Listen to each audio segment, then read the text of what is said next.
We are tracking a new escalation in cross-border clashes between Afghanistan and Pakistan. Pakistan's defense minister now says his country is in open war with its neighbor.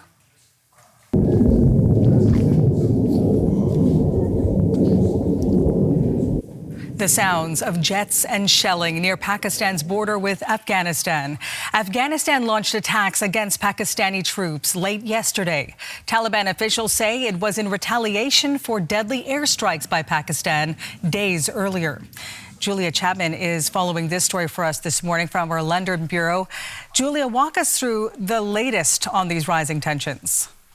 Well, Marianne, Pakistani fighter jets crossed the border in the early hours of this morning as many people in both countries were about to get up for their pre-dawn Ramadan meal. And they carried out bombings on a number of areas, including Kabul, Kandahar and Paktika, those last two regions near the border between the two countries. And that is different from many of the strikes that Pakistan has carried out in the past, which had largely focused on militant targets.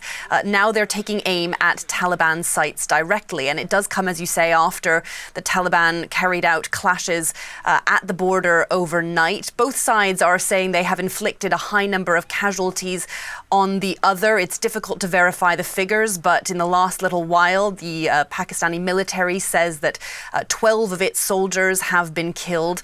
They say that 274 Taliban officials have been killed as well. Those numbers have not been confirmed in Afghanistan. There's been a lot of back and forth over the past few days, but a lot of history here. So walk us through what's behind this latest conflict.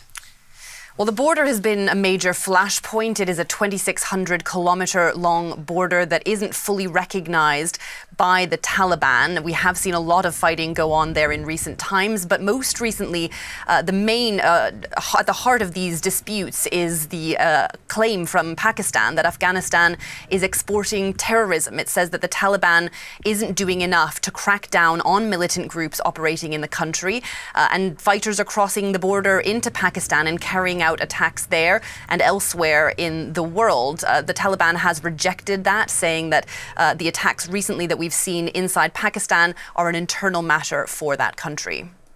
Both countries used to be close partners. What is the chance at this point, as things are escalating, for things to de-escalate soon? Well, it certainly looked as though there was going to be a close relationship between Pakistan and Afghanistan. Just a few years ago, the Pakistani government welcomed the return of the Taliban after US and its partners, after their forces left the country. But things took a turn after that because of these accusations about militants. But this is not an equal fight. Any conflict would be very mismatched. The Pakistani military is much, much stronger than the Taliban. The Taliban prefers to focus on guerrilla warfare, which is why we've seen so much activity at the border. But because of that US withdrawal, there are a lot of countries that want to see stabilization inside Afghanistan, and a number of them are offering now to mediate a diplomatic solution. Julia Chapman in London. Thanks, Julia.